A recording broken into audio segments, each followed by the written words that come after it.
នឹងមកម៉ាឡេស៊ីចុះកិច្ចព្រមព្រៀងសន្តិភាពរវាងកម្ពុជាថៃរដ្ឋមន្ត្រីការបរទេសនៃប្រទេសម៉ាឡេស៊ីលោកម៉ូហាមេតហាសាននាថ្ងៃអង្គារទី14ខែតុលាបាននិយាយថាប្រធានាធិបតីអាមេរិកដូណាល់ត្រាំនឹងធ្វើដំណើរមកកាន់ប្រទេសម៉ាឡេស៊ីនៅថ្ងៃទី26ខែតុលាឆ្នាំ2025ដើម្បីចូលរួមពិធីចុះកិច្ចព្រមព្រៀងសន្តិភាពរវាងកម្ពុជានិងថៃកំឡុងព្រឹត្តិការណ៍កិច្ចប្រជុំកំពូលអាស៊ានតាមទីភ្នាក់ងារព័ត៌មាន Reuters បានឲ្យដឹងថាលោកម៉ូហាមេតបានបន្តថា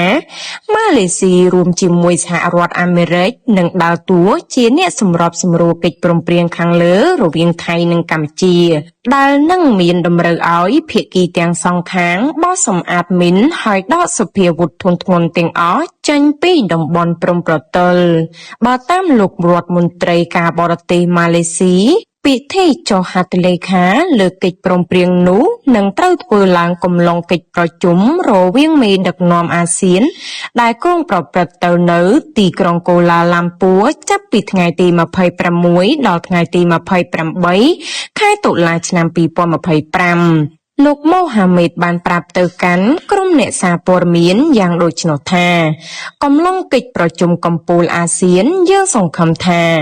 ការចុះកិច្ចព្រមព្រៀងមួយហៅថាកិច្ចព្រមព្រៀងទីក្រុងកូឡាឡាំពួររវាងប្រទេសជិតខាងទាំងពីរនឹងធានានៅបទឈប់បាញ់យូរអង្វែងព្រមទាំងសន្តិភាពគួរបញ្ជាក់ថាភាពតានតឹងជុំវិញបញ្ហាព្រំដែនរវាងកម្ពុជានិងថៃបានឈានដល់ការប៉ះទង្គិចប្រដាប់អាវុធដល់ប្រឡាយអស់រយៈពេល5ថ្ងៃកាលពីខែកក្កដាកន្លងទៅ